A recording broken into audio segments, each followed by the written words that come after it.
This story isn't about monsters. It's about comfort that loves you too much. The room that borrowed her name is about the quiet violence of being perfectly cared for, about what happens when wanting is removed, and who you become when everything is decided for you. So don't rush this one. Let it breathe and listen closely to what it asks of you.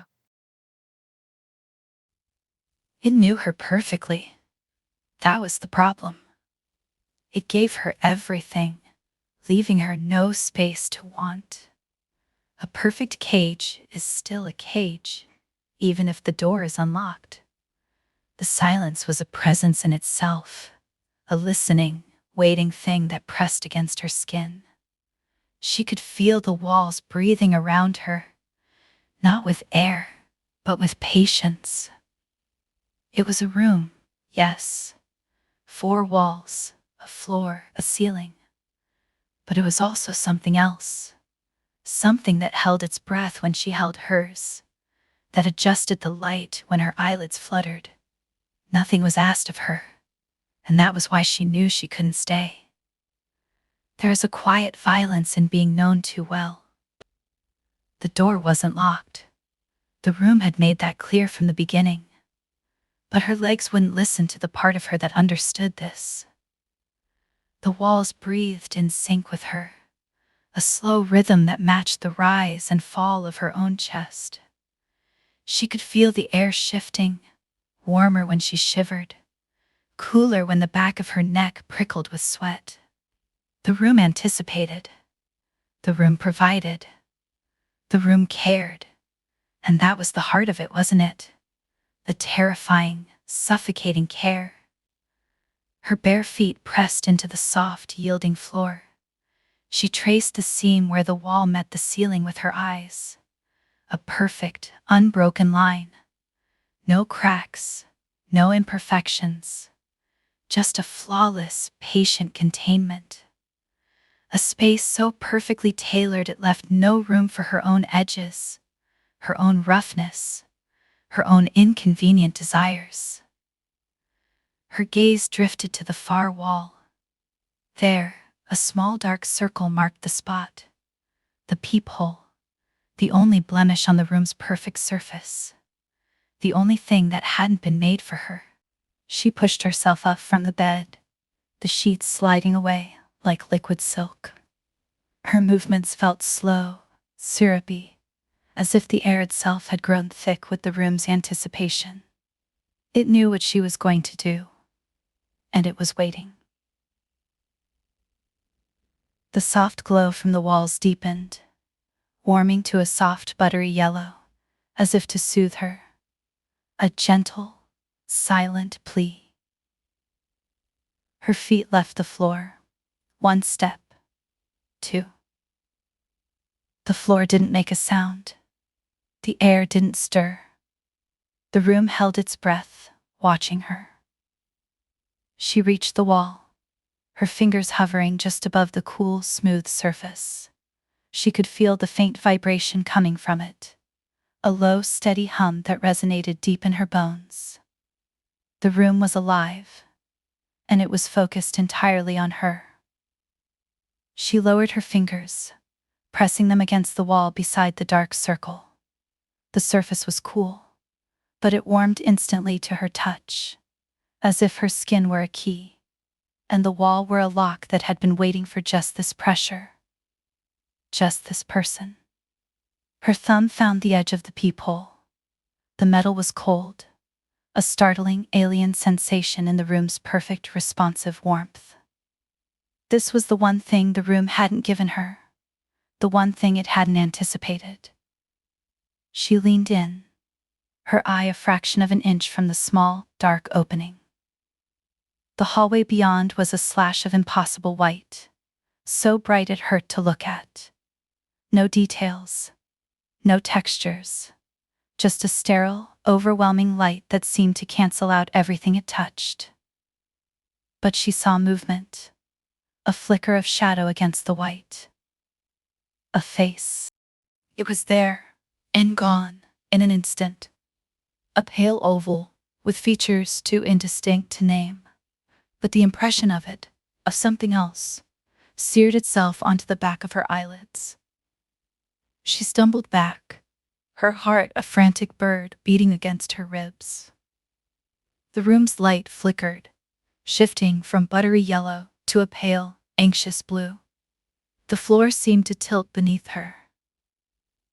The walls breathed faster, matching her panicked rhythm.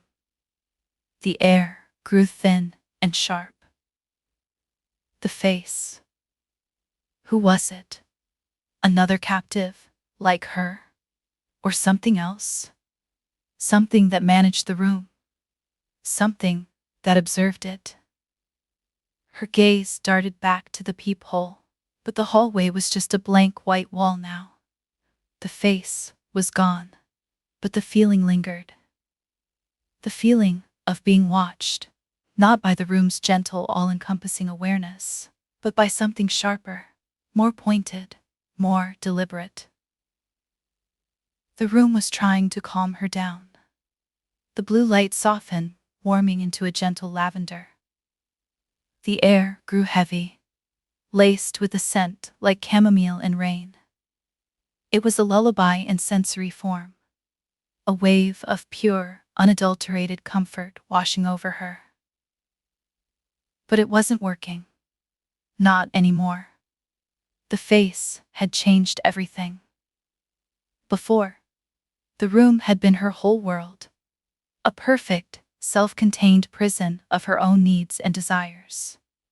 Now, she knew there was something outside, something other. And the room, with its perfect, suffocating care, was the only thing standing between her and it. The door was still there, across the room.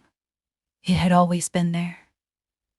But now, it wasn't just an abstract symbol of freedom. It was a destination, a necessary, terrifying goal. She took a step toward it, her bare feet silent on the floor. The room's lavender light deepened, turning a wary, protective indigo.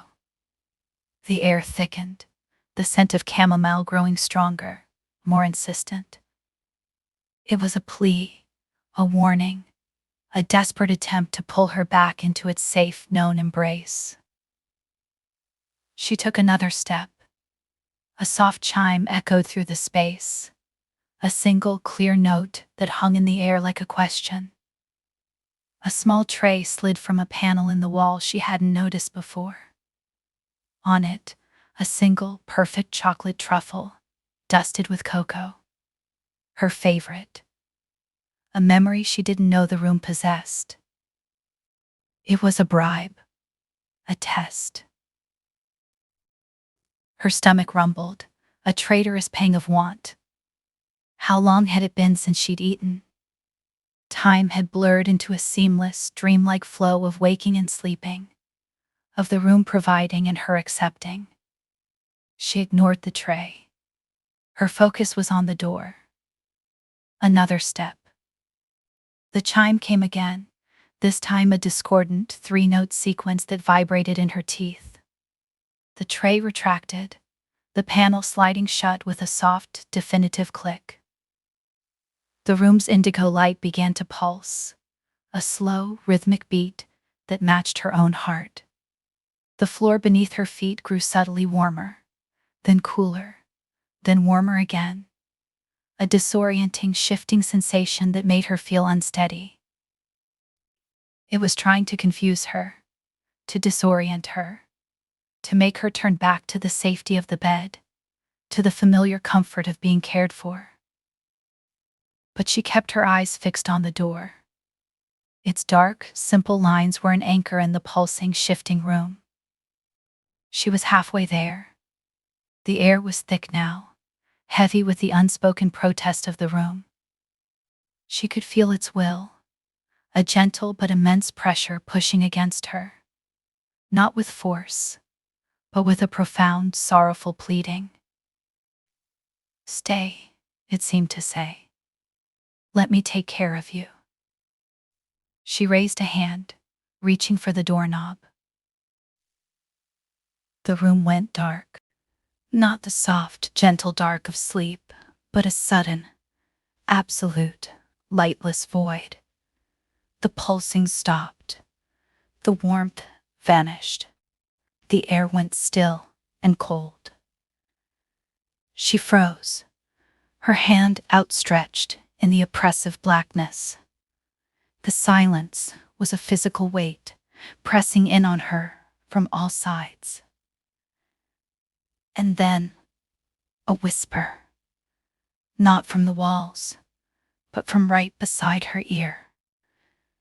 "You don't have to do this." The voice was hers, but it wasn't. It was a perfect, unblemished copy of her own inner monologue, the part of her that craved safety, that feared the unknown, that wanted nothing more than to curl up and let the world manage itself. "We are happy here," the voice continued, a gentle, persuasive caress in her mind. "There is no pain, no want, no disappointment. Everything is exactly as it should be." Her hand trembled in the darkness. The part of her that recognized the truth in those words was strong. It was the part of her that had allowed her to stay here for so long, surrendering to the room's effortless care. But the face in the hallway, the memory of that brief, terrifying glimpse of something else, that was her anchor. That was the proof that this perfect comfort was a lie. "No," she whispered, her own voice a raw, unfamiliar thing in the absolute silence. "We're not happy. We're just not hurting." The darkness seemed to press in closer. The temperature dropped further, and she could feel goosebumps rising on her arms. "Hurting is a part of living," her own voice reasoned. "Is that what you want? To go back to that?" What did she want? The question hung in the void, more terrifying than the darkness itself. To want was to risk not getting. To desire was to open oneself to disappointment. The room had taken that away.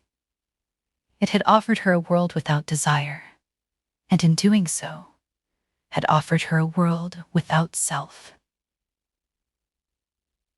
"I want to be cold," she said, her voice stronger now. "And then I want to be warm, on my own terms. I want to be hungry. I want to find my own food. I want to be disappointed."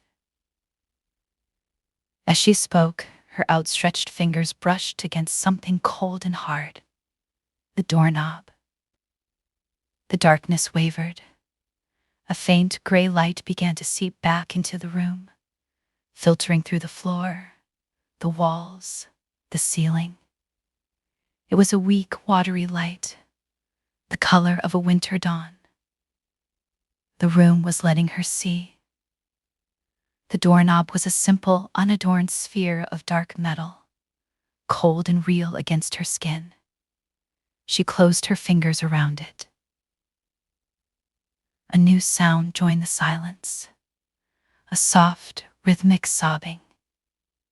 It wasn't coming from any specific place, but from the room itself, the walls, the floor, the very air she breathed.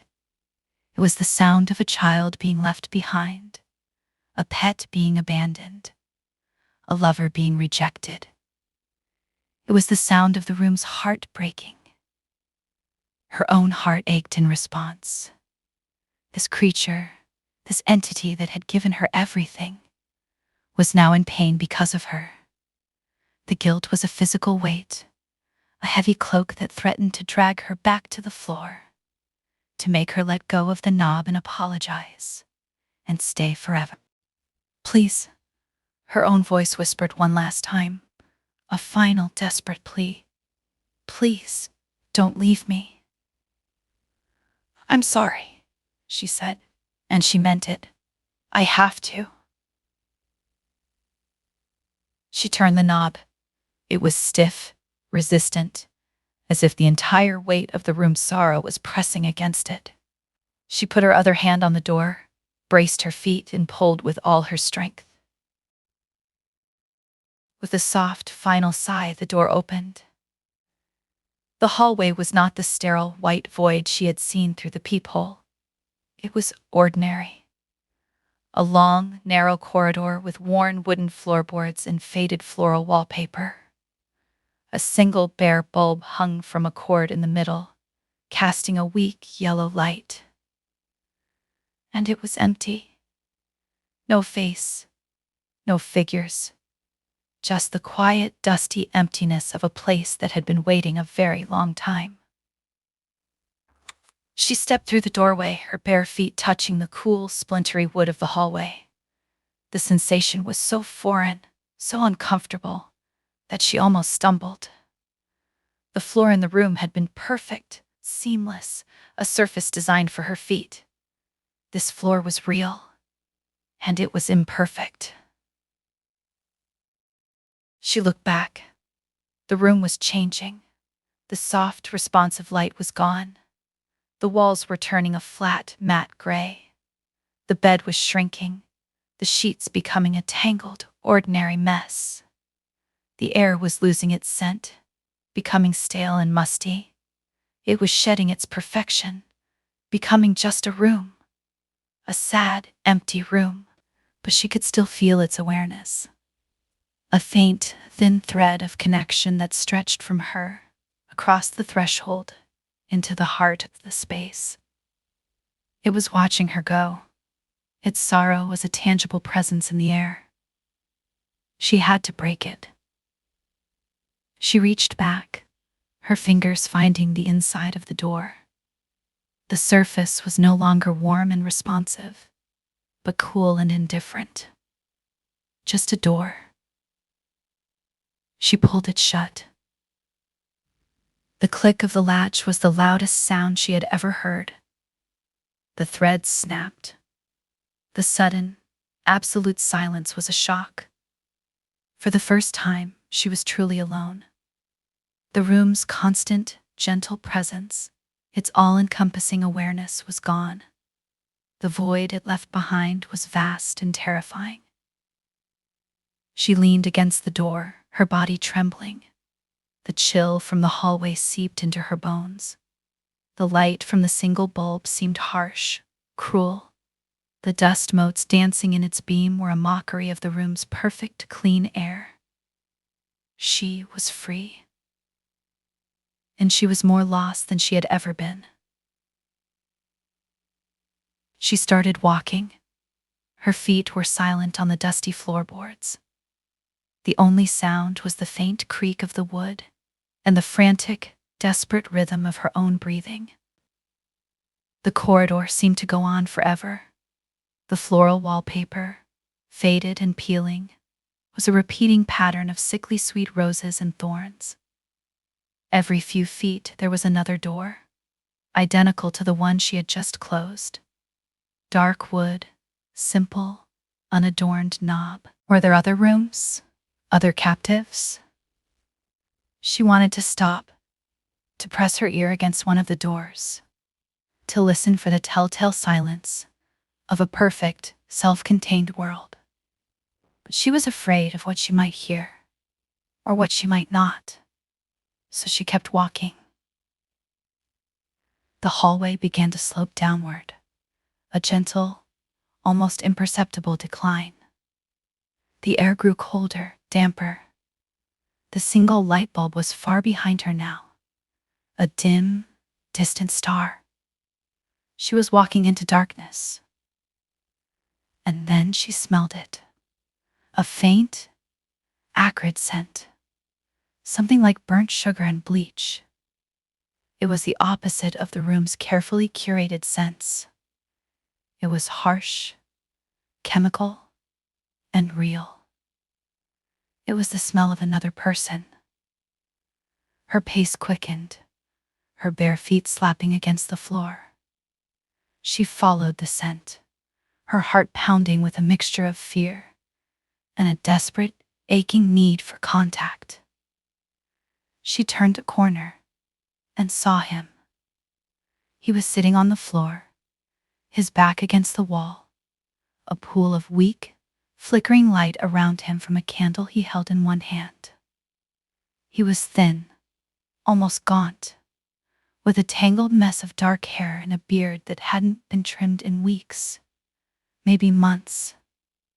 He was wearing a faded, torn t-shirt and a pair of jeans that were frayed at the cuffs. He was the most imperfect, uncakened, beautiful thing she had ever seen. He looked up as she approached, his eyes wide with surprise. They were a dark, turbulent gray, and they held a world of weariness and pain. "You're new," he said. His voice was rough, as if he hadn't used it in a long time. She stopped a few feet away from him, suddenly shy, acutely aware of her own nakedness, her own perfect, untouched state. I left," she said, her voice a bare whisper. He nodded, a slow, solemn gesture. "They don't like that. The room?" He flinched at the word, a brief, sharp movement. "We don't call them that. We call them selves." "Selves," she repeated, the word feeling strange and heavy on her tongue. "Everyone gets one," he continued, his gaze drifting back to the candle flame. "A perfect space, tailored just for you. All your needs met, all your desires anticipated. No pain, no want, no disappointment." He looked back at her, and in his eyes, she saw a flicker of something she recognized. A deep, bone-deep longing. "It's paradise," he said, and the bitterness in his voice was a sharp, metallic taste in the air. "The problem is, you forget you're in a cage." "Who are you?" she asked. He was silent for a long moment, the only sound the faint crackle of the candle. "I was a musician," he said, his voice softer now, heavy with memory. "I played the cello. Myself. It had a cello. The most perfect cello you could imagine. It knew all the music I'd ever wanted to play, and all the music I didn't even know I wanted to play yet. I could play for hours, days, and it would always be perfect. No mistakes, no discordant notes, no frustration." He looked down at his hands, long, slender fingers that were stained with grease and dirt. "The problem," he said, "is that music isn't supposed to be perfect. The beauty is in the struggle, in the missed notes, and the broken strings, and the hours of practice. The self took that away from me. It gave me the music, but it took away the reason for it." He looked up at her, and his gray eyes were filled with a terrible, hollow sadness. "It took away my cello," he said. "It took away my music. And in the end, it almost took away me." She thought of the room, of its perfect, responsive care, of the way it had anticipated her every need. She thought of the face in the hallway, the sudden, shocking glimpse of something other. "The face," she said. "I saw a face in the hallway. Was that you?" He nodded slowly. "I try to check on them. The new ones. It's a stupid, pointless ritual. They never listen. Why would they? Paradise is hard to argue with." "Why?" she asked, the question a raw, desperate thing. "Why does this place exist? What are the selves?" He shook his head, a weary, defeated gesture. I don't know. I've been here for I don't know how long. Time gets weird, but I've never found any answers. Just more hallways, more doors, more selves, waiting. He looked at her then, really looked at her, and a flicker of something new sparked in his eyes. Hope. But you're different, he said. You left. Most of them, they stay. They fade. They become part of the room, another piece of its perfect, self-contained world. But you fought your way out. He held out the candle. The flame flickered, casting dancing shadows on the walls. Come with me, he said. There's something I need to show you. She took the candle, her fingers brushing against his. The touch was electric, a jolt of raw, unfiltered sensation that sent a shiver through her. His skin was calloused, rough, real. She followed him, the candle a small, fragile island of light in the oppressive darkness of the corridor. The air grew colder, the scent of burnt sugar and bleach stronger. They walked in silence, their footsteps the only sound. After what felt like an eternity, he stopped. Here, he said, pointing to a door that was different from the others. It was made of the same dark wood, but it was covered in scratches, deep, desperate gouges that marred its surface. Some were words, some were just frantic, meaningless lines. She saw her name scratched over and over again, a desperate, fading plea. Who's Ellen? She whispered. The name a strange echo in the dusty silence. He looked at her, his expression unreadable. You are. She stared at the door, at the name that was hers but wasn't. A memory she didn't have, a past she couldn't claim. I don't remember, she said, her voice trembling. He put a hand on her shoulder, a gentle, steadying weight. It's okay. The selves, they take things. Memories, names, they give you comfort in exchange for yourself. She reached out, her fingers tracing the rough, carved letters of her own name. A jolt of recognition, a flicker of a memory, flashed through her mind. A sun-drenched kitchen, the smell of coffee, a woman's laughter. Then it was gone. What's behind the door? She asked, her voice barely a whisper. Myself, he said. The room that made me.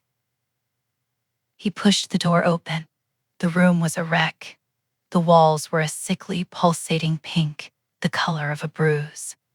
The air was thick with the scent of burnt sugar and bleach, so strong it made her eyes water. In the center of the room was a cello, shattered into 1,000 pieces.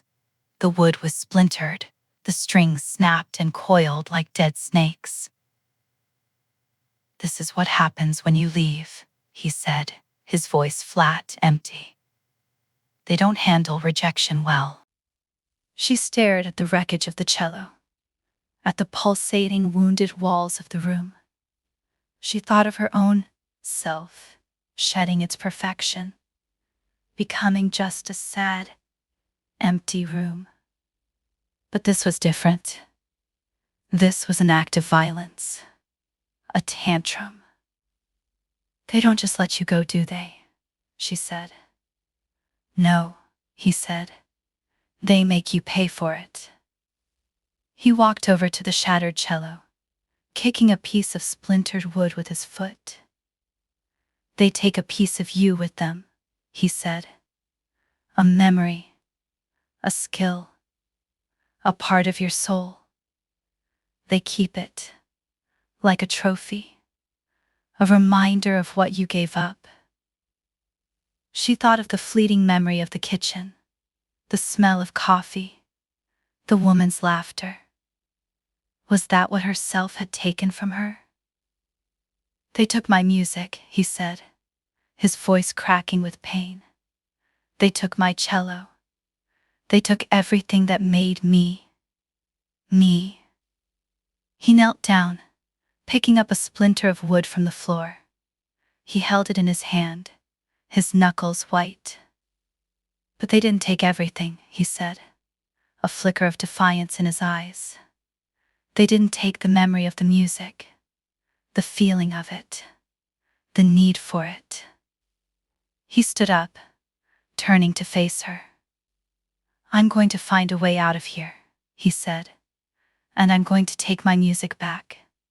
I'm going to build a new cello, with my own hands, from the wreckage of this place.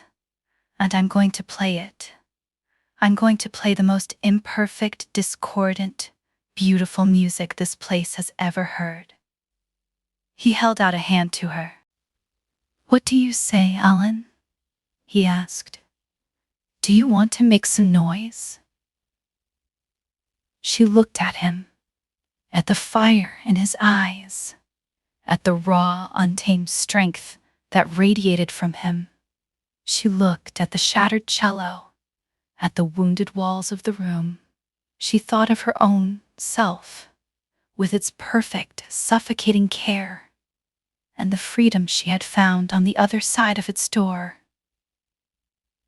She took his hand. I do. A slow smile spread across his face, transforming it. It was the first genuine smile she had seen from him, and it was like the sun breaking through the clouds. Good, he said, because it's going to be a long, hard road, and it's better if we don't have to walk it alone. He squeezed her hand, a silent promise of solidarity. Now, let's get out of here, he said. This place gives me a headache. They walked out of the room, leaving the wreckage and the wounded walls behind. He closed the door, and the silence that followed was a relief. Where to now? She asked. There's a place, he said, his voice low and secretive. A place where the ones who leave sometimes go. A kind of sanctuary. It's not much, but it's ours. It's real. He led her down the corridor, their hands still linked.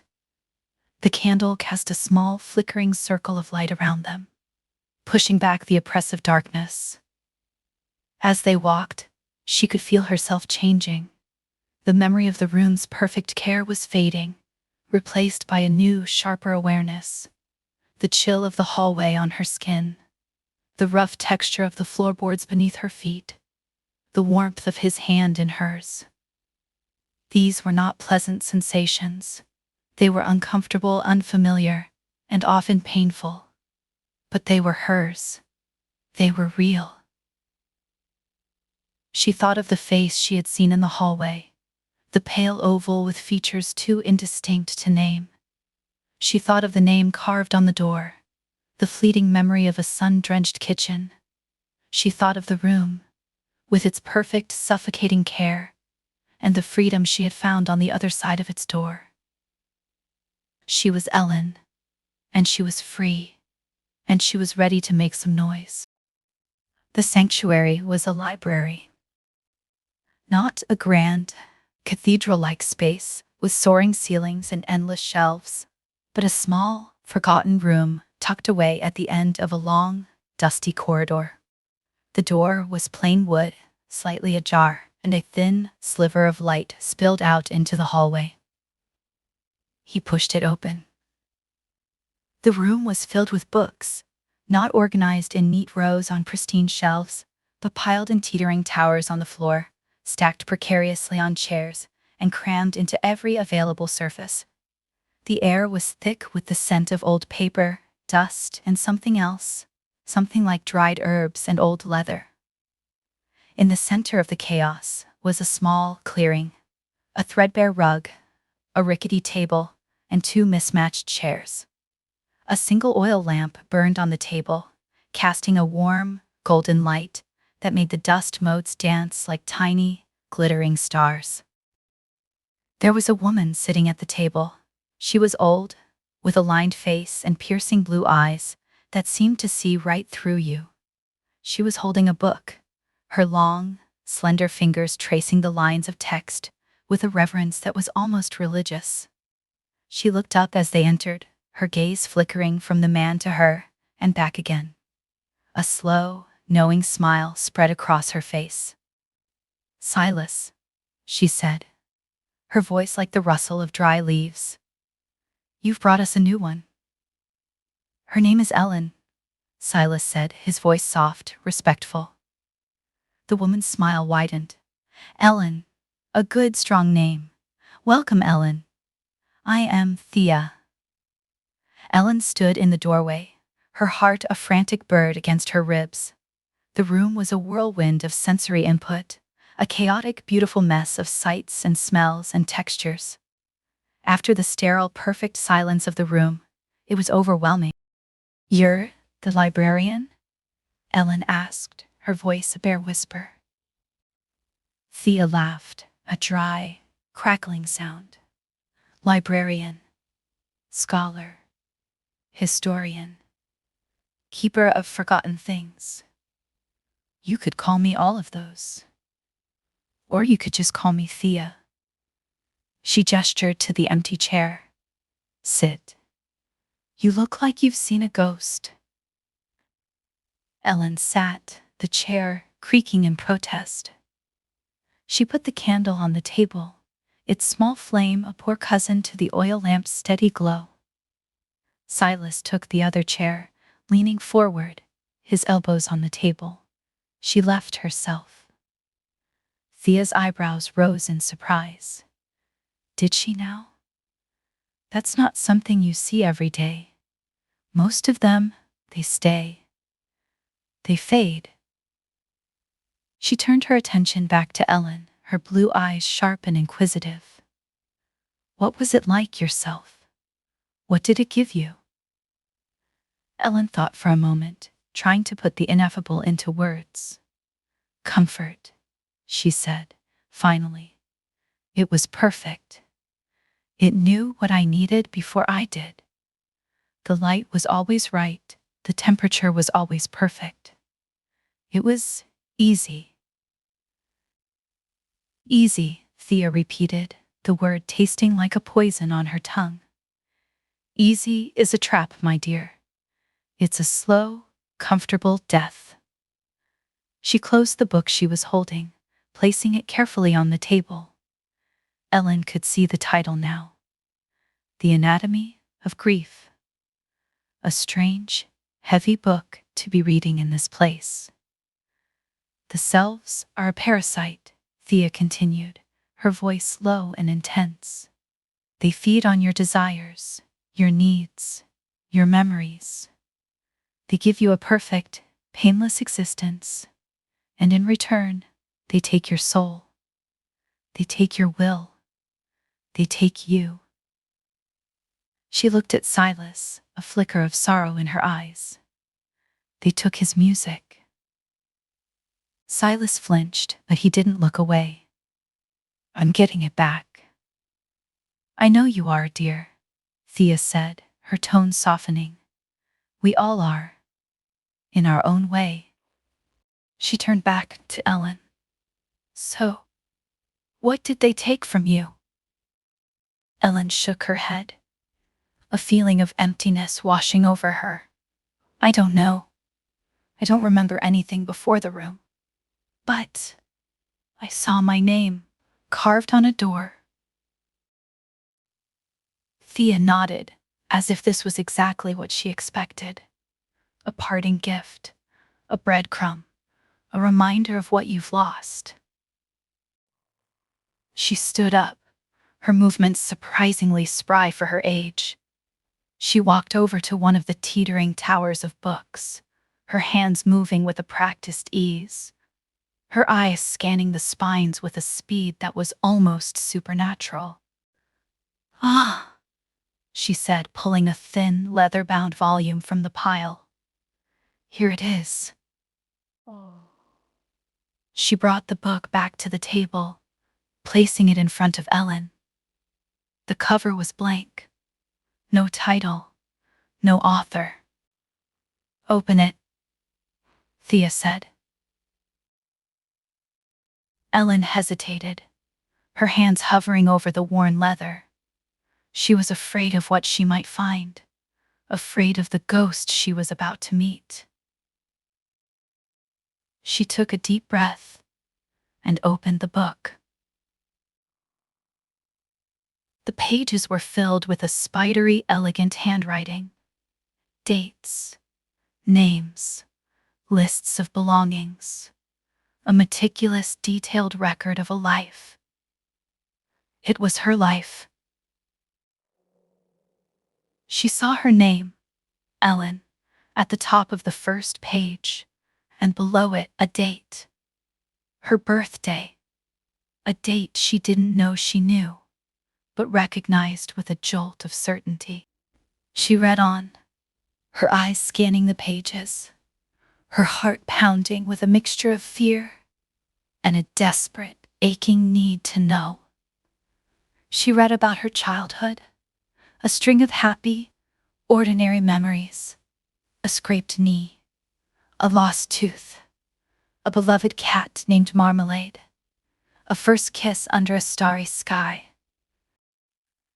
She read about her parents, their names, their faces, their voices. She could almost hear them, a faint, distant echo in the back of her mind. She read about her dreams, her ambitions, her fears. She wanted to be a writer. She was afraid of spiders. She loved the rain. It was all there, a whole life, laid out on the page. A life she had lived, but couldn't remember. And then she found it. Near the end of the book, a small, simple entry. Entry, Marmalade. Type, cat. Description, a ginger tabby with one white paw. Belonged to me for 12 years. Died of old age. I buried him in the backyard, under the oak tree. He was my best friend. The words were a punch to the gut. A wave of grief so pure and overwhelming washed over her that it took her breath away. A memory, not of a cat, but of a feeling. The feeling of a warm, purring body on her lap, the rough texture of a tongue on her hand, the quiet, comforting presence of a creature who loved her without question. Tears streamed down her face, hot and salty. She didn't know she was crying until a tear splashed onto the page, smudging the ink. Silas reached across the table, his hand covering hers. His touch was warm, a solid, grounding presence in the whirlwind of her emotion. "It's okay," he said, his voice gentle. "Let it out." Thea watched her, her expression unreadable. "The selves take the memories," she said, her voice soft, "but they can't take the feelings. They can't take the love." Ellen looked up at her, her vision blurred with tears. "How did you get this? How do you have all this?" Thea smiled, a slow, sad smile. "I collect them. The stories of the ones who leave, the ones who fight. I am the memory keeper, the last line of defense against the silence." She gestured to the teetering towers of books. "This is us. This is all that's left of who we were. The selves can take our memories, but they can't take the proof that we once lived, that we once loved, that we once were." Ellen looked at the book in her hands, at the smudged ink, at the life she was just beginning to rediscover. It was a painful, heartbreaking process, but it was also exhilarating. She was no longer a blank slate. She was a person, with a history, with a past, with a story of her own. "What happens now?" she asked, her voice thick with emotion. "Now," Thea said, her eyes gleaming with a fierce, defiant light. "You start to rebuild. You start to remember.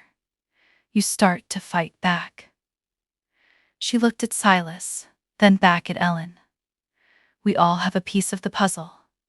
A memory, a skill, a desire.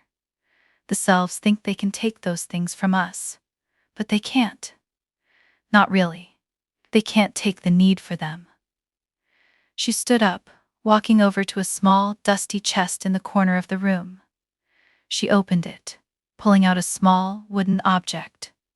It was a cello peg, worn smooth with use. "I found this in Silas's self," she said, placing it on the table in front of him. "A small piece of his music, a reminder of what he lost." Silas picked up the peg, his fingers closing around it with a reverence that was almost religious. He held it to his chest, a small, fragile piece of hope in a vast, overwhelming despair. Thea turned back to Ellen. "And I have something for you, too." She reached into the chest again, pulling out a small, leather pouch. She emptied it onto the table, a single, perfect white cat whisker. "Marmalade," Ellen whispered, the name a ghost on her lips. "He was a good cat," Thea said, her voice soft. "Loyal, loving, a true friend." She looked at Ellen, her blue eyes filled with a fierce, unwavering belief. "These are the pieces, the building blocks of our rebellion. They are small, insignificant things, but they are ours. They are real." She looked from the cello peg to the cat whisker, from Silas to Ellen. "It's time to start putting the pieces back together," she said. "It's time to remember who we are." The days bled into one another, marked not by the rising and setting of a sun that didn't exist, but by the steady, unwavering flame of the oil lamp in the library. It became their anchor, their clock, their hearth. Silas was a man possessed. The cello peg was not enough, he needed more. He scoured the abandoned hallways, returning with splintered wood, twisted wire, and dried, cracking glue from the wreckage of other selves he'd found. He worked on the floor of the library, his long, calloused fingers coaxing form from the chaos. The frame of a new cello began to take shape, twisted and asymmetrical, a Frankenstein's monster of salvaged parts. It was ugly, but it was a beginning. He would hold the peg in one hand while working, a tangible link to the music that had been stolen from him. Ellen, in turn, was a scavenger of the self. Thea, acting as her guide, would send her to specific selves, rooms with themes that resonated with the faint echoes in Ellen's mind. "Go to the library's self," Thea instructed one day. "It will feel like a trap. Resist." The room was a cathedral of books, so perfectly organized, so beautifully lit, it made her soul ache. A comfortable armchair waited, a warm blanket draped over its arm, and on a small table beside it, a steaming cup of tea and a leather-bound journal, its pages blank and inviting. The room hummed with the promise of effortless creativity, of stories that would write themselves. She walked to the chair, her hand hovering over the journal. The urge to sit, to wrap herself in the blanket, to let the room fill the blank page for her, was a physical force. It was the pull of gravity, the comfort of a mother's embrace. It was the promise of an easy, painless return to the writer she was supposed to be. "You can have it all back," the room whispered, its voice a sibilant sigh in her mind. "The words, the stories, the acclaim. Just sit down. Let me help you." She squeezed the cat whisker tucked in her palm. The sensation was sharp, real, an anchor against the siren song of perfection. She remembered marmalade, not as a fact from a book, but as a warmth on her lap, a rumbling purr against her skin. "I don't want it to be easy," she whispered to the empty room. "I want it to be mine." She turned and walked out, leaving the perfect story unwritten. Back in the library, her hands were trembling, but a new memory flickered, the frustrating, glorious feeling of wrestling with a sentence, of finding the right word after hours of searching, the taste of her own effort. Silas looked up from the misshapen cello body, a smear of glue on his cheek. He saw the look on her face and nodded, a small, proud smile touching his lips. He understood. Their rebellion was quiet, but it was potent. Each reclaimed memory, each salvaged piece of a self, was an act of defiance. The library was no longer just a sanctuary. It was a workshop, a forge, a place where lost souls were being reforged in the fires of their own difficult, imperfect will. One evening, as Thea was carefully mending a page in a book of someone else's life, the lamp flame sputtered. The oil was low. "I'll get more," Silas said, standing and stretching. "There's a storage room a few corridors down. We'll need it soon." He took the empty oil can, but as he reached the door, he paused. The air in the hallway had changed. The familiar scent of dust and decay was gone, replaced by something antiseptic and clean. The usual oppressive silence was filled with a faint, high-pitched hum. "What is it?" Ellen asked, coming to stand beside him. "Something's wrong," he breathed. The light from the lamp seemed to dim, as if the room itself were holding its breath. Thea put down her book, her face a mask of grim concentration. "Close the door," she said, her voice tight. "Now." But it was too late. A figure stood in the doorway, blocking their only exit. It was tall and slender, dressed in a simple gray suit that was immaculate, untouched by the dust of the corridors. Its face was a smooth, featureless oval of pale skin, with no eyes, no mouth, no hair. It was the face she had seen through the peephole, but now it was solid, real, and terrifyingly present. It didn't speak. Instead, a sound filled the room. Not a voice, but a feeling. A pure, unwavering tone of absolute, placid calm. It was the emotional equivalent of the room's perfect temperature. The scent of chamomile. The feeling of being perfectly, effortlessly cared for. It was a broadcast of surrender. Ellen felt her knees go weak, her resolve wavering. The fight, the struggle, the pain. It all seemed so pointless, so unnecessary. Why not just let go? Let this being make it all better. Silas staggered back, a hand to his head. The cello peg fell from his pocket and clattered to the floor. His face was slack, his eyes losing their focus. Only Thea stood firm. Her hands were clenched into fists, her knuckles white. She was trembling with the effort of resisting, but she held her ground. "Get out," she snarled, her voice a raw, defiant rasp. "This place is not for you." The figure turned its smooth head toward her, an unnervingly fluid gesture. The feeling of calm intensified, a wave of placid oblivion washing over the room. "You can't have us," Thea gritted out, her words a struggle. "We are not yours to keep." Ellen felt her own mind slipping, the edges of her reclaimed memories beginning to fray. The name Marmalade became just a word again, the memory of a purring cat a vague, meaningless sensation. The cat whisker in her pocket felt like a strange foreign object, its significance forgotten. This was the true power of the place. Not the gentle, persuasive care of the individual selves, but this sterile, emotionless force.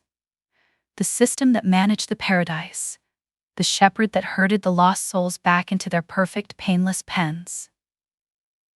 The figure took a step into the room. The high-pitched hum grew louder, a physical vibration that made her teeth ache. She was going to let go. She was going to forget. It would be so easy, so peaceful. But then she saw it. On the floor, by Silas's feet. The cello peg. A flicker of memory, not of music, but of Silas. Of the fire in his eyes, of the defiance in his voice, of the warmth of his hand in hers, of the promise they had made to each other. She wouldn't let him go. She wouldn't let them go. With a surge of will, she dropped to her knees, her fingers closing around the small, smooth piece of wood. It was an anchor in the sea of oblivion, a piece of his struggle, a piece of their shared rebellion. She looked up at the featureless figure, and a new feeling bloomed in her chest. Not calm, not peace, but rage. A hot, bright, terrifying rage. "Get out!" she screamed, her voice a raw, primal thing that tore through the sterile hum of the room. "Get out!" The figure froze. The placid calm wavered, a flicker of static in a perfect broadcast. Silas stirred, his eyes clearing. He looked at Ellen, at the cello peg in her hand, and then at the figure in the doorway. His face hardened, the fire returning to his eyes. "You heard her," he said, his voice low and dangerous. "Get out." Thea, seeing her chance, lunged for the oil lamp. She grabbed it, holding it like a weapon, the flame dancing wildly. "This is our sanctuary, our memory, our story, and you will not erase it." The figure took a step back, its smooth, featureless head tilting in a gesture that almost looked like confusion. It had not anticipated this. It had not anticipated resistance. It had not anticipated the raw, imperfect power of shared anger. "We are not your pets," Ellen said, pushing herself to her feet. "We are not your projects. We are not your memories." She held up the cello peg, a small, defiant symbol.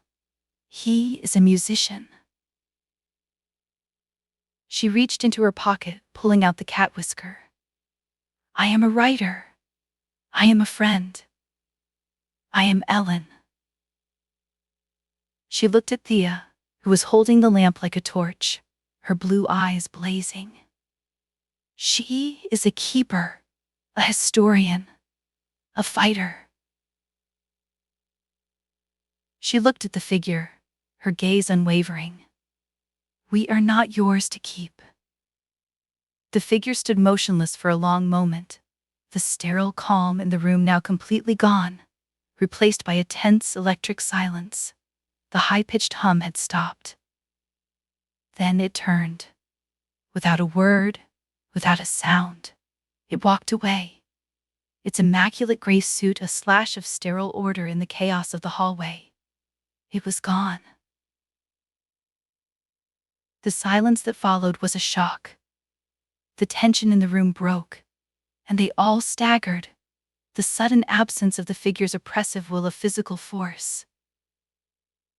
I don't believe it," Silas breathed, running a hand through his tangled hair. "We did it." "We did," Thea said, a slow, triumphant smile spreading across her face. "We fought back." She put the lamp down on the table, the flame now steady and calm. "But this changes everything. They know about us now. They know we're not just fading away. We're fighting." She looked at Ellen, a new respect in her eyes. "You did that, my dear. You broke the spell. Ellen looked at the cello peg in her hand, then at the cat whisker in her other. They were small, insignificant things, but they were also the key to remembering, the key to fighting, the key to being. We need to be ready, she said, her voice quiet but firm. They'll be back. Silas nodded, his expression grim. You're right.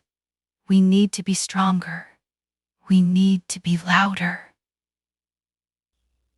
He walked over to the misshapen cello, picking it up. He ran his fingers over the rough, splintered wood, a new determination in his eyes.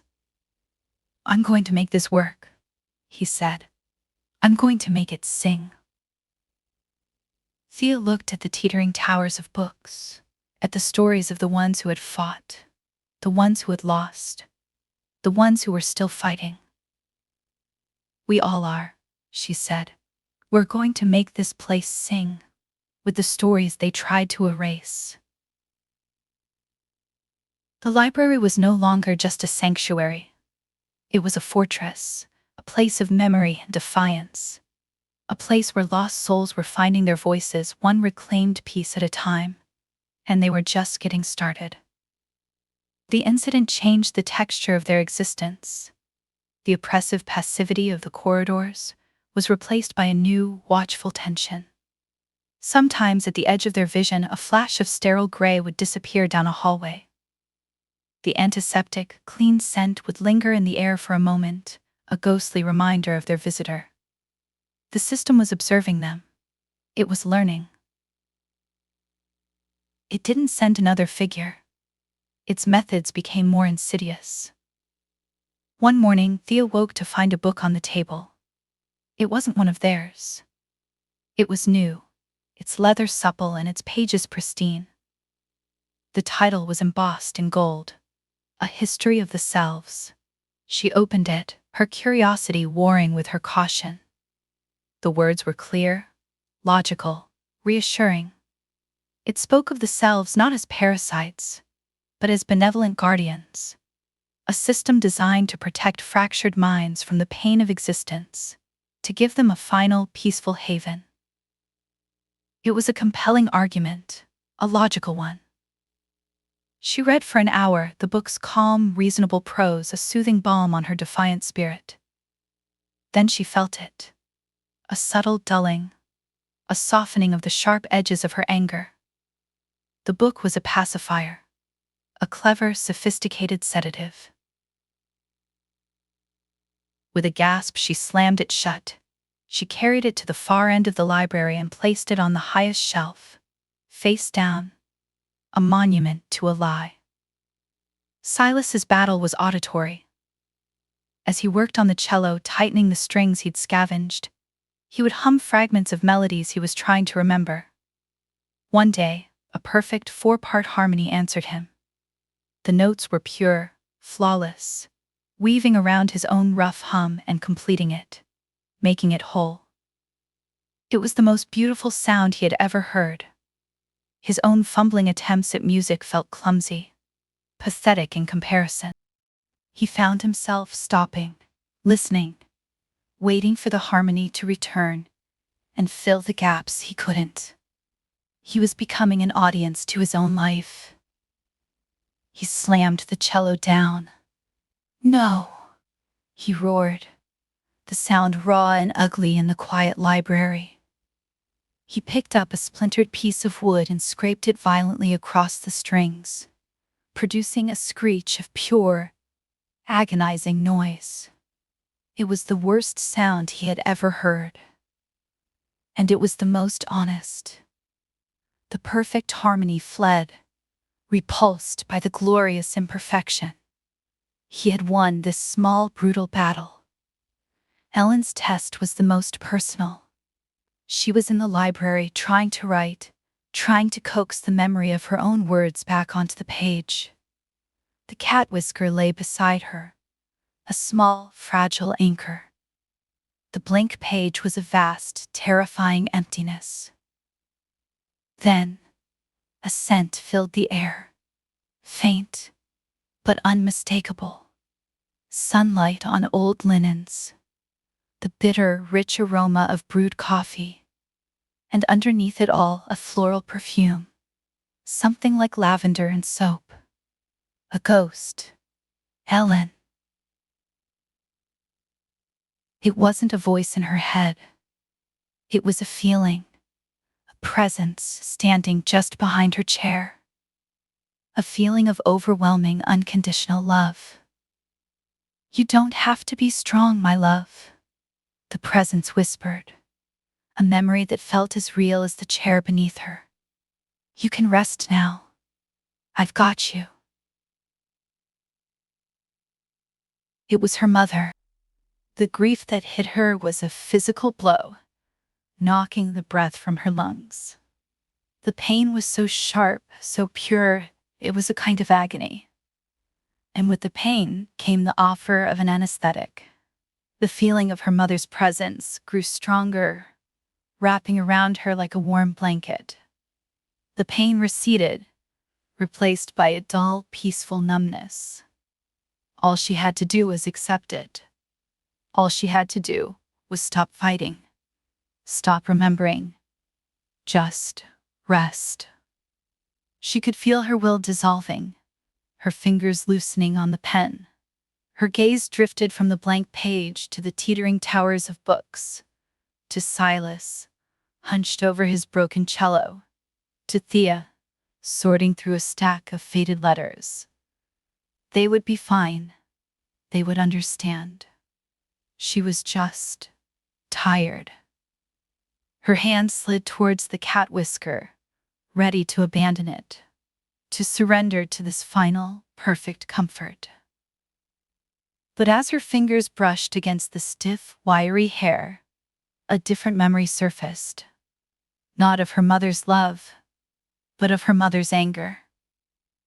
It was a bright summer day. She was 16, and she had come home with a tattoo on her wrist, a small, stylized sun. Her mother hadn't screamed. She had been quiet, her face pale, but her eyes had been blazing with a cold, terrible disappointment. "Why would you do this, Ellen?" she had asked, her voice trembling. "Why would you mark yourself up like this? You were perfect." Perfect. The word echoed in the library, merging with the sterile, perfect calm of the gray figure, the perfect logic of the book, the perfect harmony of the music. Her mother's love had a condition. It required perfection. This presence, this ghost, wasn't her mother. It was the system, using her mother's memory against her, offering a love that would erase her, that would smooth away all her rough edges, all her mistakes, all the parts of her that were real. With a cry that was half sob, half snarl, she clenched her fist around the cat whisker. The sharp point pricked her palm, a small, sharp, perfect pain. "No," she gritted out, her voice raw with defiance. "You're not her. You're not love. You're a cage." The presence vanished as if it had never been. The scent of coffee and lavender was gone, replaced by the familiar smell of dust and old paper. The silence in the library was a relief. Silas and Thea were watching her, their faces etched with concern. They had seen her struggle, felt the shift in the room's energy. "It's getting smarter," Thea said, her voice grim. "It's not just attacking our weaknesses. It's trying to turn our strengths against us. Our love, our art, our logic."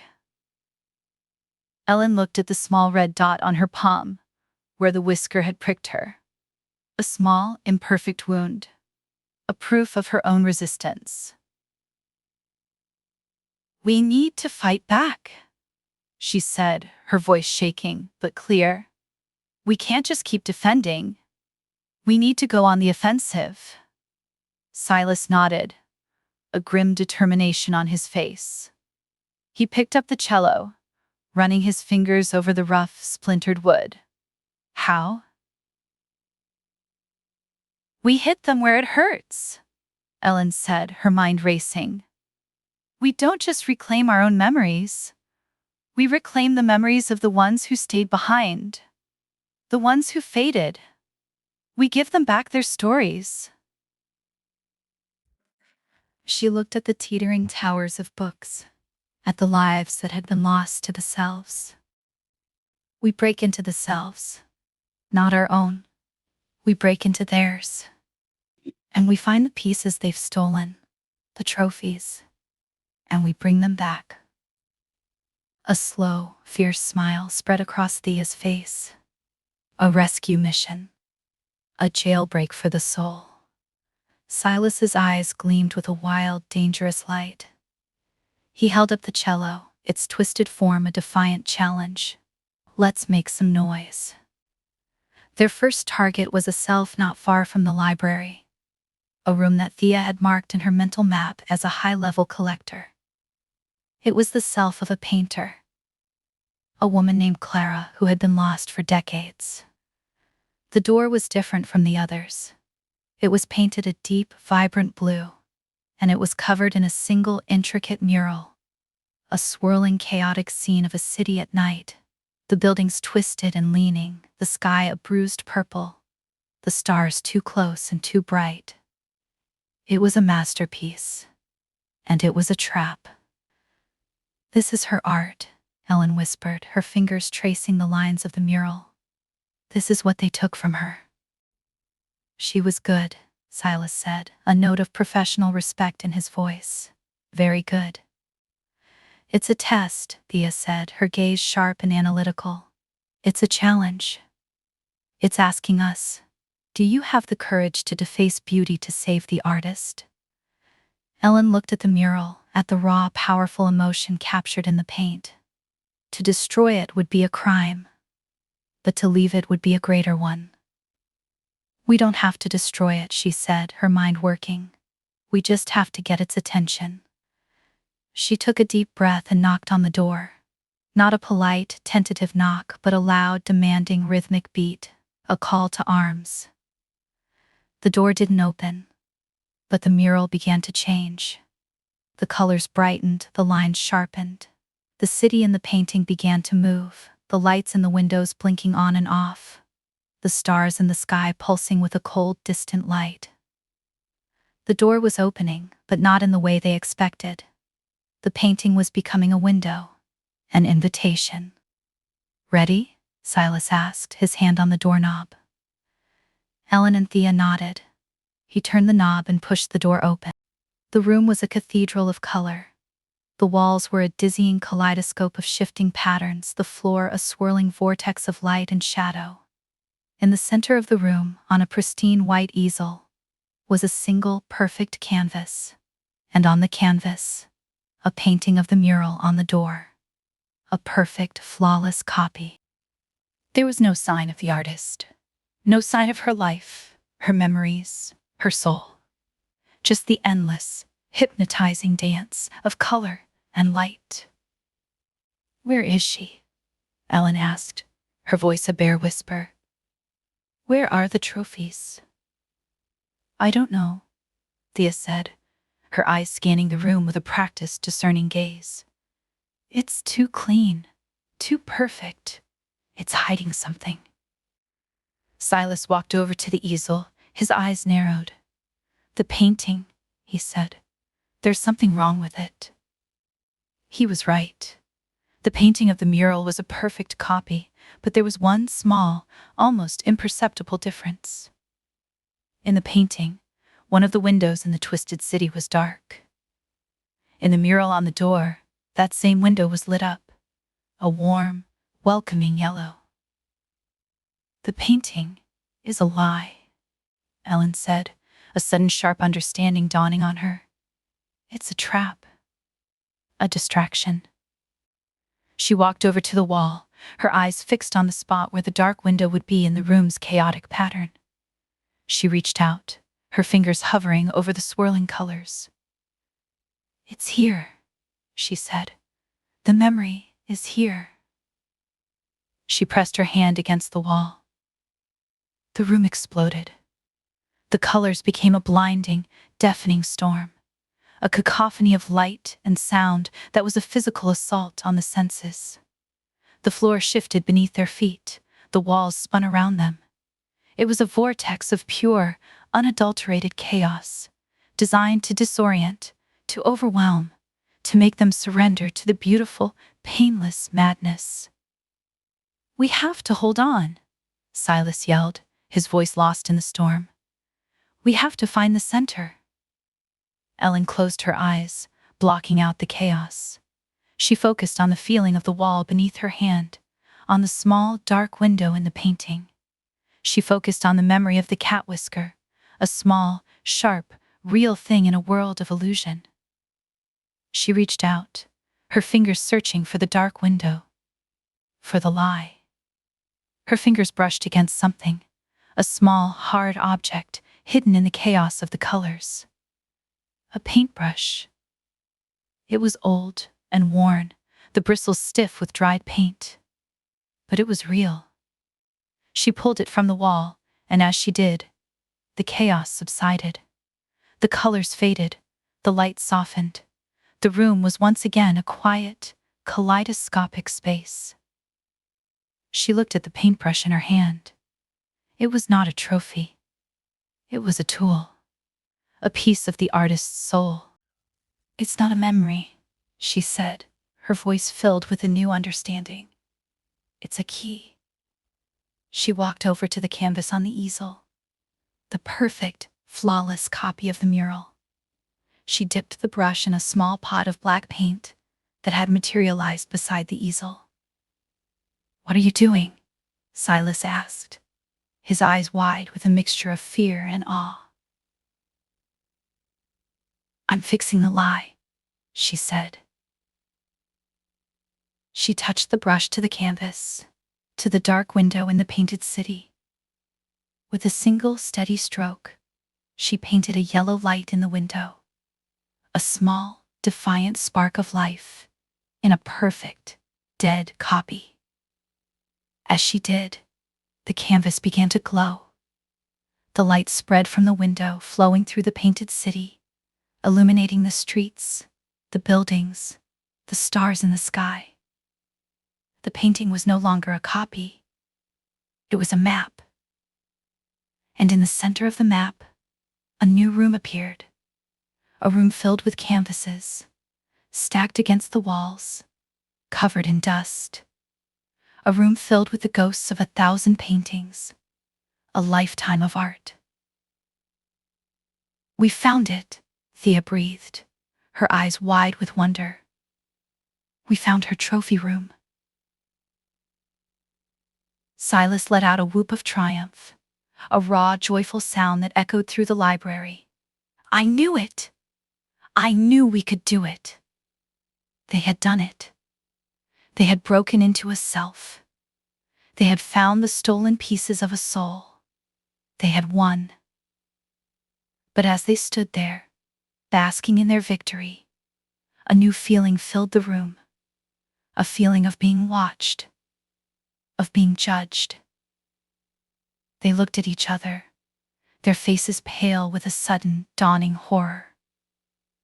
The system knew, and it was not happy. The silence that followed the painter's self was a heavy, suffocating thing. The library, once a place of quiet defiance, now felt like a spotlight. The very air seemed to hum with a new, potent energy, a current of cold, sterile purpose. "They're coming," Thea said, her voice a grim prophecy. She was moving with a new urgency, pulling specific books from the piles, her lips moving as she scanned the pages. Silas had returned to the cello, but not with the calm focus of a craftsman. He was attacking it. He tightened a string until it groaned, then sawed at it with a shard of glass, not to create music, but to create a wound. He was tuning the instrument to a key of rage. Ellen stood in the center of it all, the paintbrush from the painter's self clutched in her hand. It was no longer just a tool, it was a declaration. The small yellow window she had painted on the canvas felt like a brand on her soul. She had altered the system's narrative. She had introduced a bug in the code. And she knew, with a certainty that chilled her to the bone, that the system would now work to erase that bug with extreme prejudice. "We can't just wait for them," she said, her voice cutting through the tense quiet. "We can't just keep building our little fortress. They found the painter's self because we did. They'll find us because we're here." Thea slammed a book shut. "She's right. We're not hiding anymore. We're a virus in the system, and any good system has an antivirus." "So we run?" Silas asked, not looking up from his furious work on the cello. "No," Ellen said, the words sharp and definitive. "Running is what we did to get out of ourselves. We're done running. We find the source."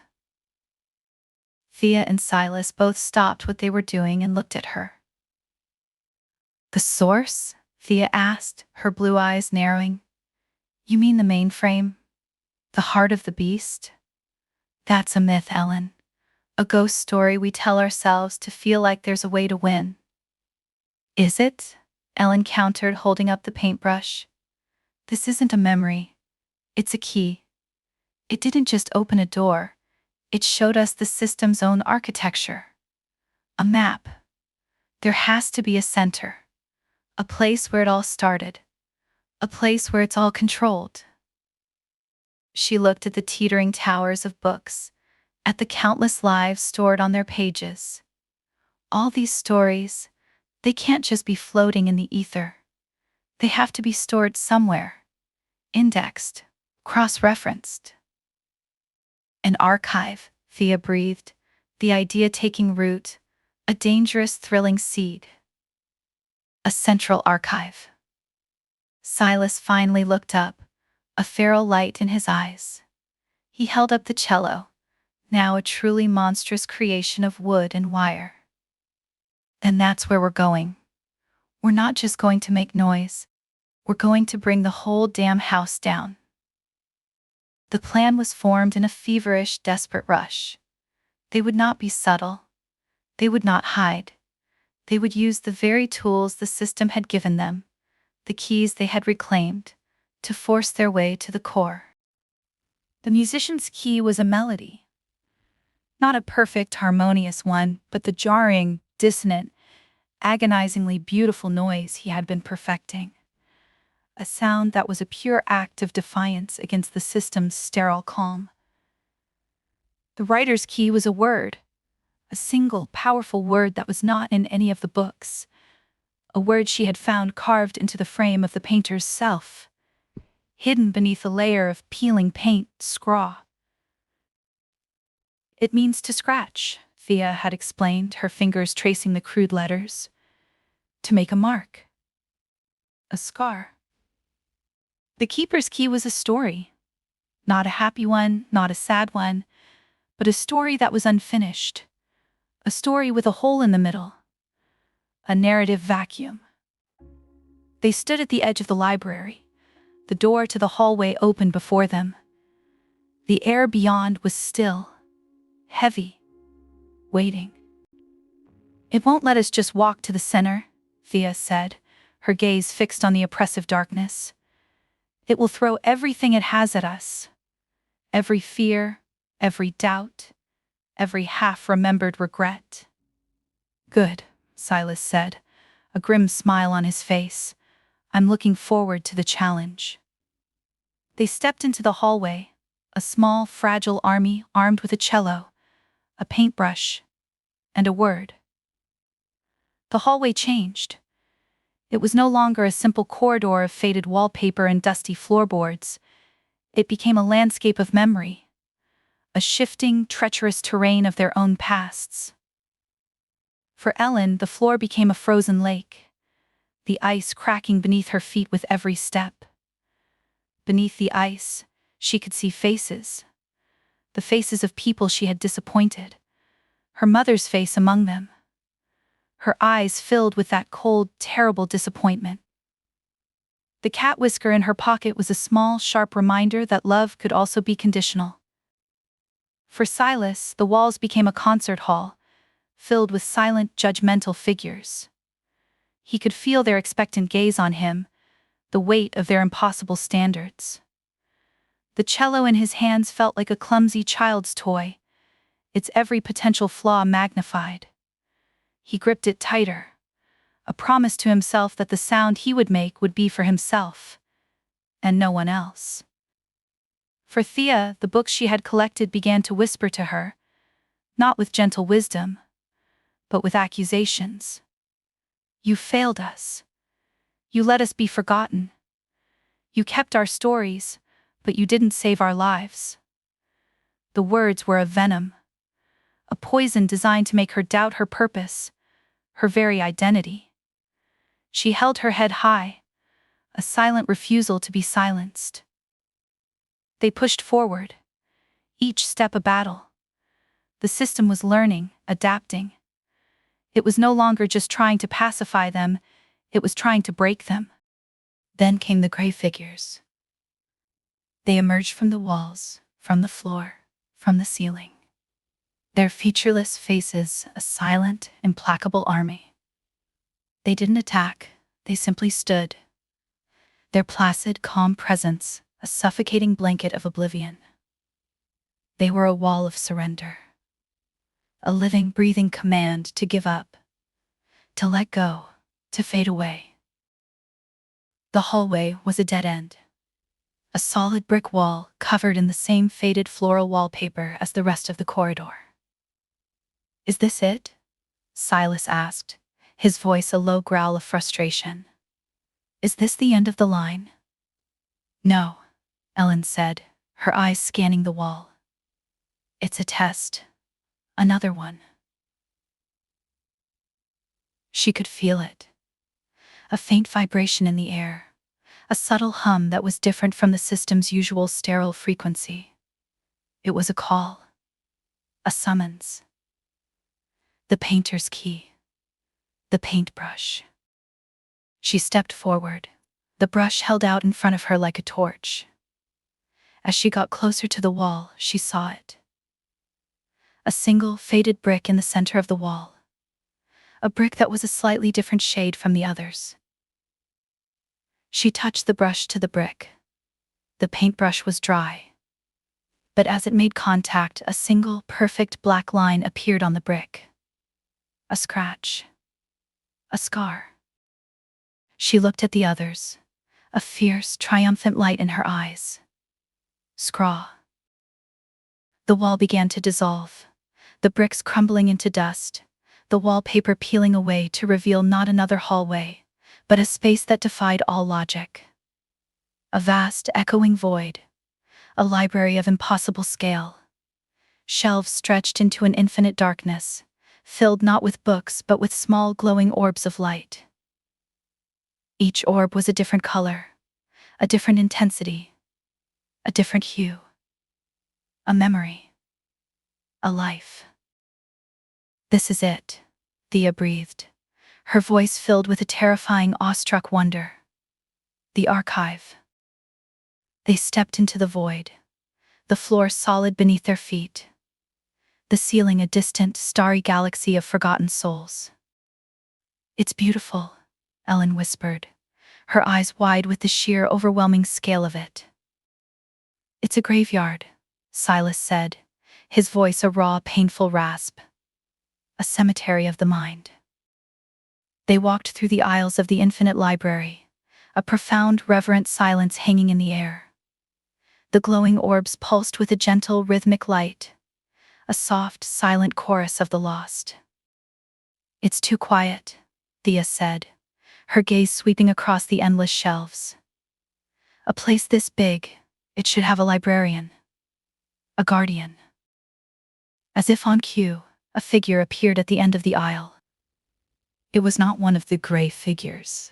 It was a man. He was tall and slender, dressed in a simple, elegant black suit. He had a kind, gentle face, and his eyes were a warm, compassionate brown. He looked like a librarian, a scholar, a keeper of forgotten things. He looked like a good guy.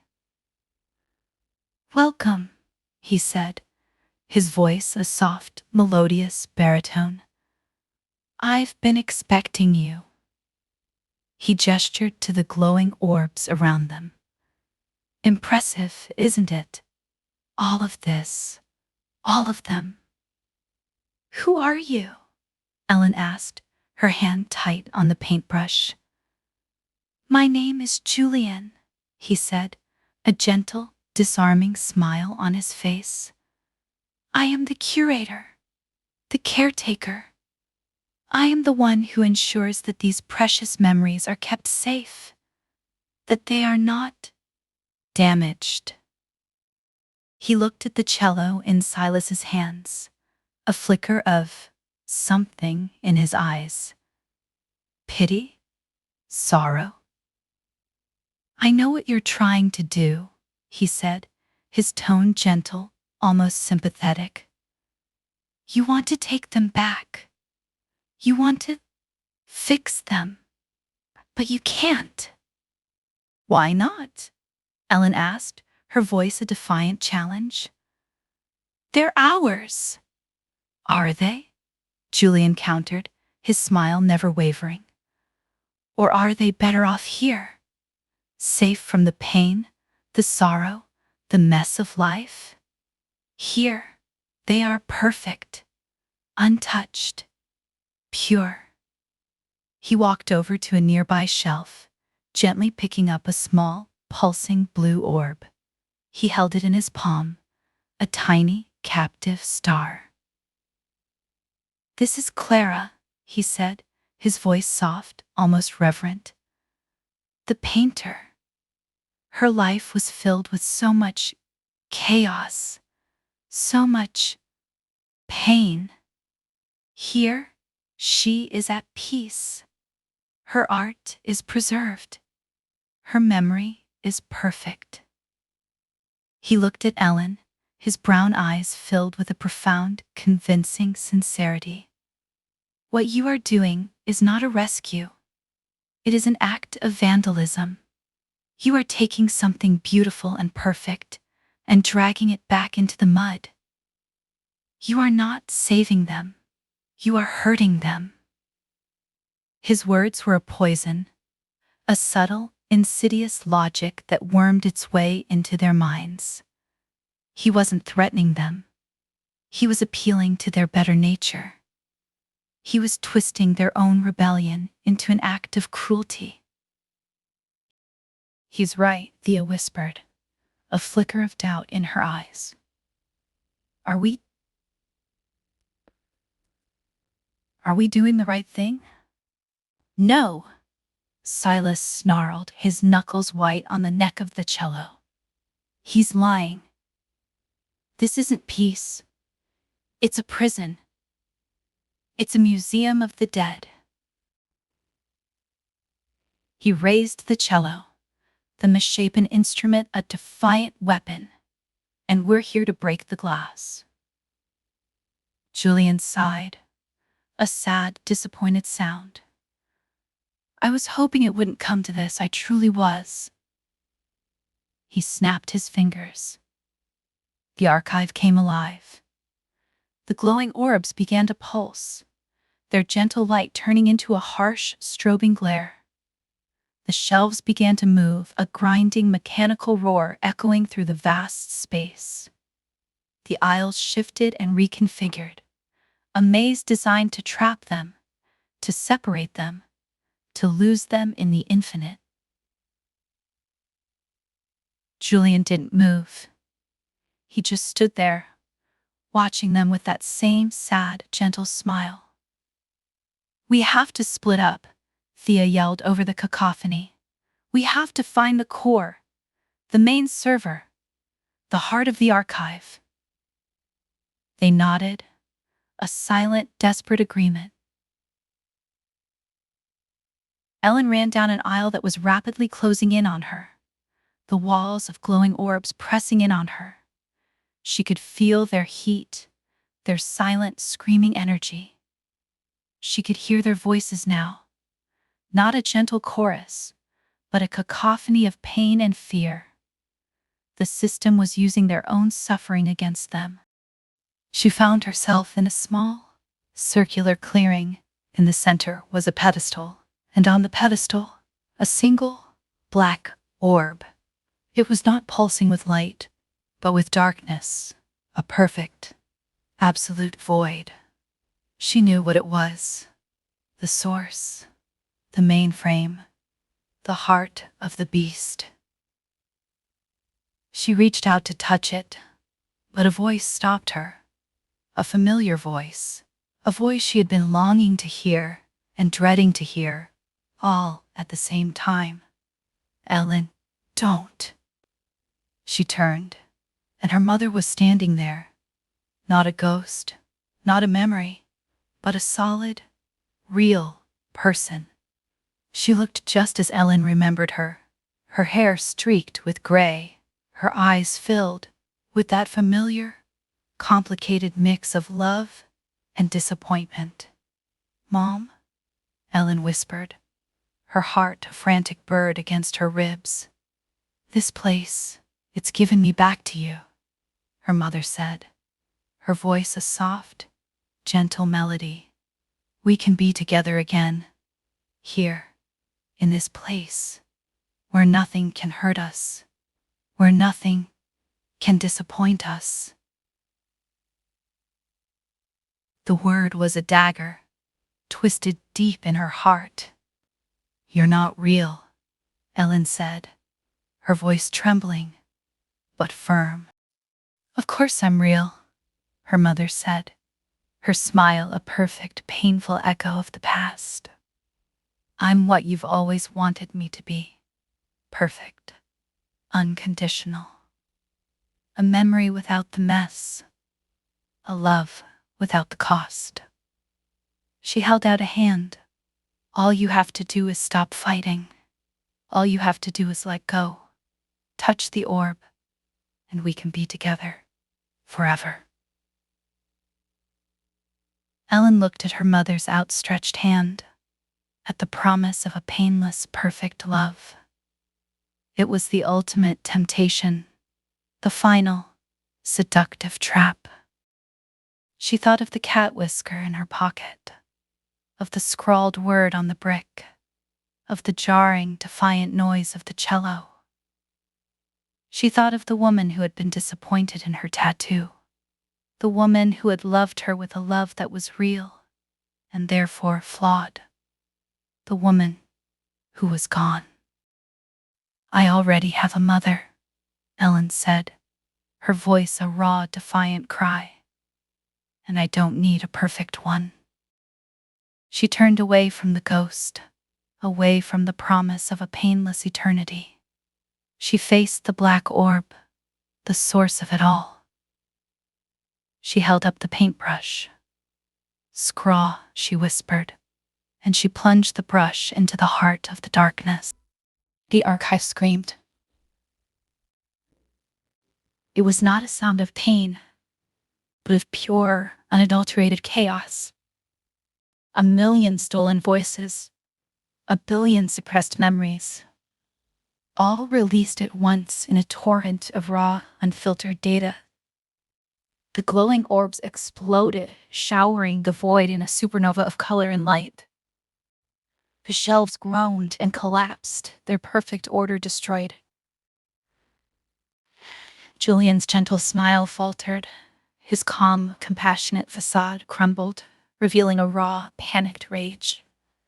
"You've broken it. You've broken everything." Silas heard the scream and he knew it was his cue. He was in a different part of the archive, a vast, echoing chamber filled with the ghosts of music. The orbs here pulsed with rhythm and melody, a silent, seductive symphony. He could feel the pull, the temptation to lose himself in the perfect, painless beauty of it. But he fought it. He remembered the feel of the splintered wood, the sharp, honest pain of the cello peg. He raised the misshapen cello, placing it against his shoulder. He closed his eyes, and he didn't try to remember a beautiful melody. He remembered the feeling of loss, the agony of silence, the desperate clawing need to create. He drew the bow across the strings. The sound that came out was not music. It was a wound. A raw, bleeding, agonizing noise that tore through the sterile harmony of the archive. It was a sound of defiance, of rage, of a soul that refused to be silenced. The archive screamed again, a different note of pain joining the chaos. The orbs of music began to shatter, their silent symphonies replaced by the glorious, imperfect noise of a man reclaiming his art. Thea was in a section of the archive that was a library within a library. The shelves were filled not with orbs, but with books, each one a perfect, preserved story. She could feel the weight of them, the lives they contained, the stories they had stolen. She had a book in her hands, a book with a hole in the middle, a story that was waiting for an ending. She heard the chaos, the screaming, the noise. She knew her friends had done their part. Now it was her turn. She opened her book to the blank page in the center. She took a deep breath and she began to write. Not a story from the archive, but her own. The story of the library, the story of the rebellion, the story of the three of them, a musician, a writer, and a keeper, who had dared to fight back. She wrote with a feverish, desperate energy, her pen a blur across the page. She was not just telling a story, she was writing it into existence. She was creating a new narrative, a new truth. As she wrote, she could feel the archive changing around her. The perfect, preserved stories on the shelves began to fade, their ink bleeding, their pages yellowing. They were being overwritten. They were being replaced. The archive screamed a third time, a final, agonizing cry of a system that was losing control. The three of them found each other in the chaos, drawn together by the sound of their own rebellion. They stood in the center of the collapsing void, a small, fragile island of defiance in a sea of uncontrolled memory. "We did it," Ellen said, her voice filled with a wild, triumphant wonder. "We did," Silas said, a fierce, joyful grin on his face. They looked at each other, their eyes shining with the light of 1,000 stolen suns. They had won. But as they stood there, basking in their victory, the chaos began to coalesce. The screaming faded, the light softened, the collapsing shelves froze. The archive was not dying. It was rebooting.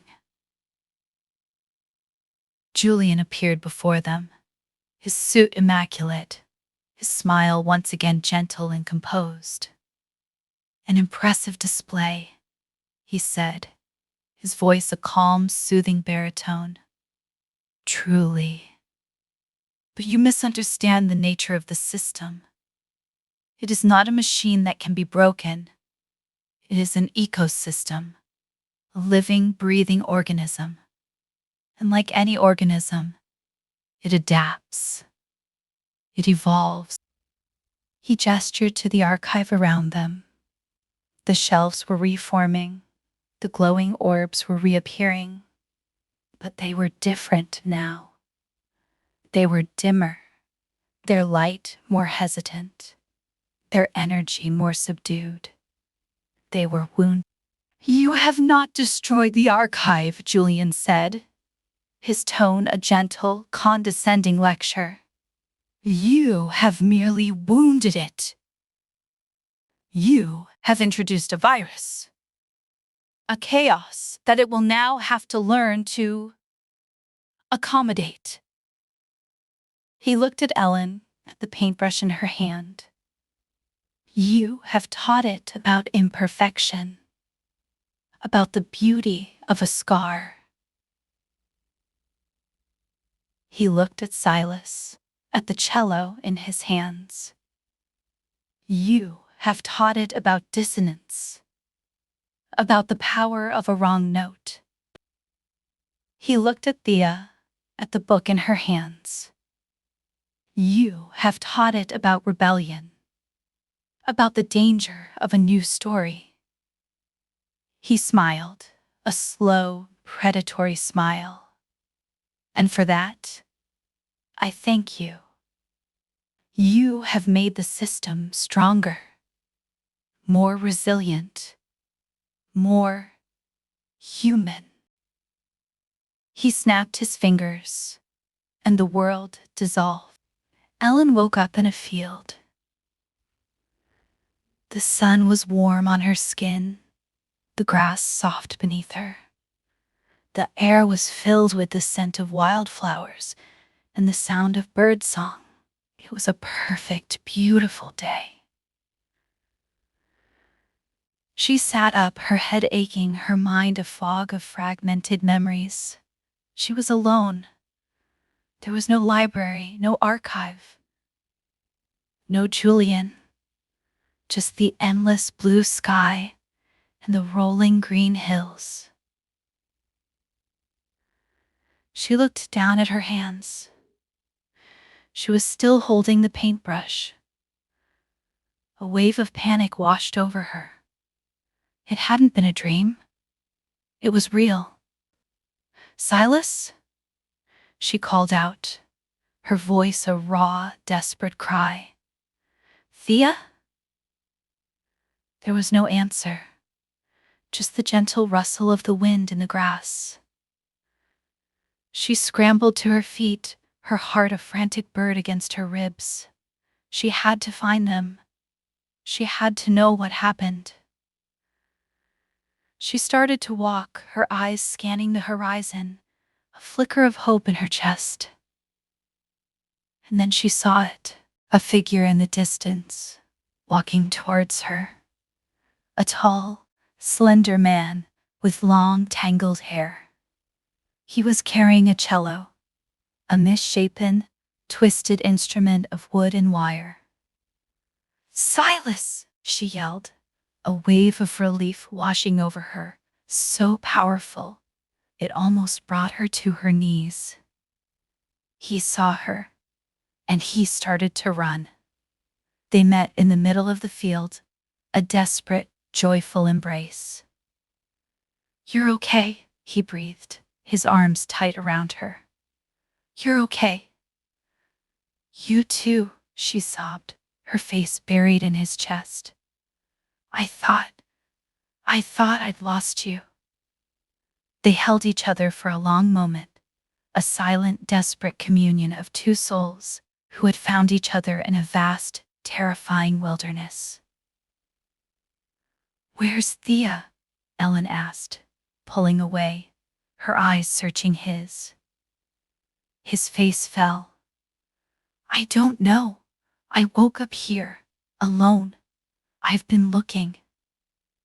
A new wave of fear washed over her, cold and sharp. They had won the battle, but they had lost the war. They had been separated, cast out into a new, unknown wilderness. "What is this place?" she asked, her voice a bare whisper. "Is it real?"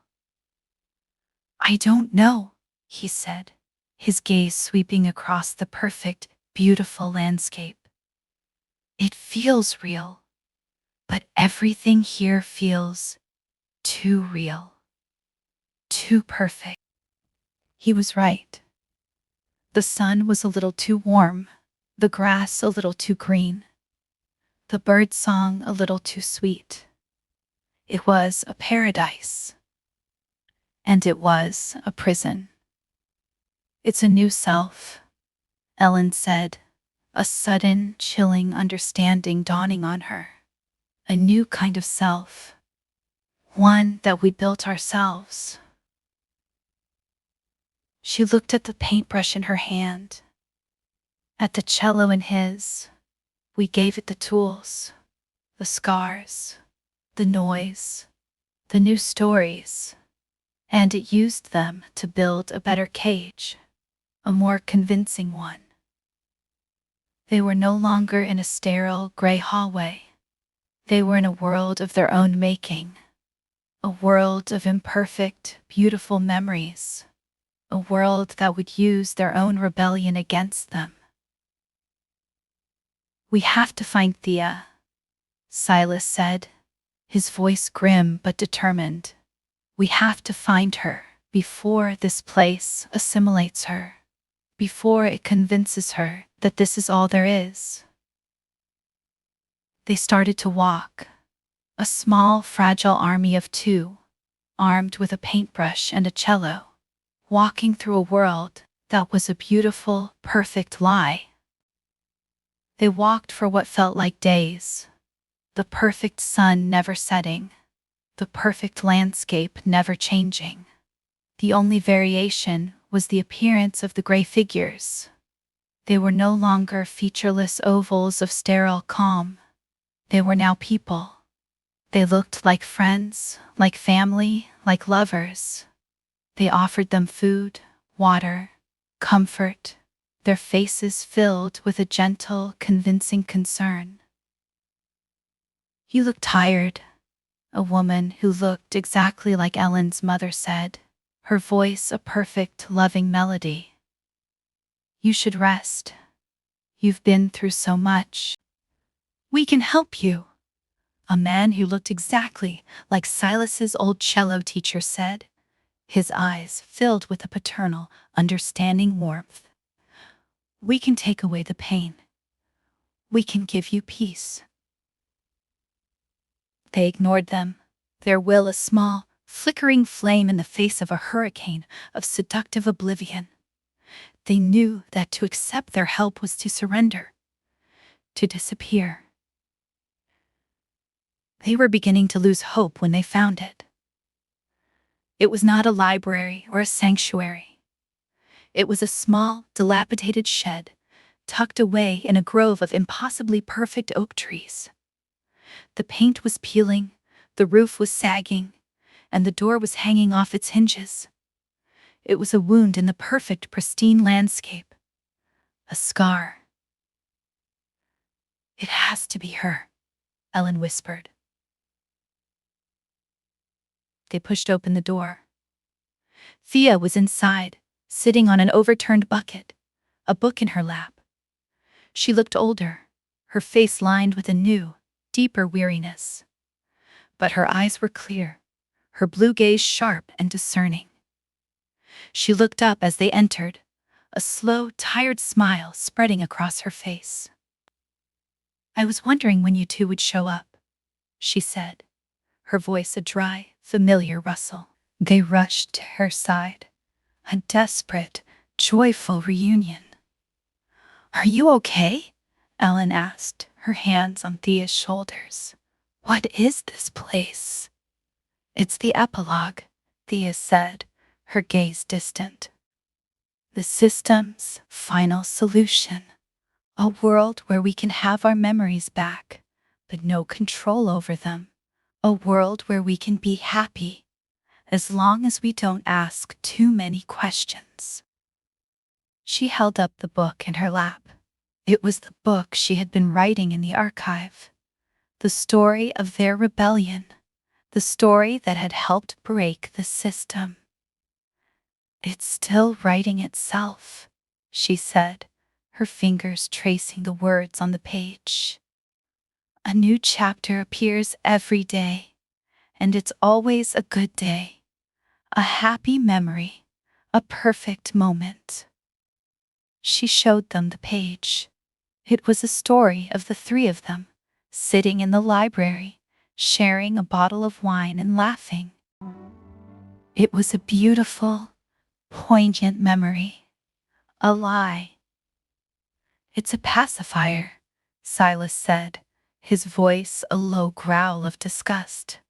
A global sedative. Exactly, Thea said. And it's working. I can feel it. The urge to just give in, to let the story write itself, to let the perfect day wash over me and carry me away. She closed the book, her expression hardening. But I'm a keeper. I don't just read the stories. I guard them. And this one needs a new ending. They knew what they had to do. They could not destroy this world.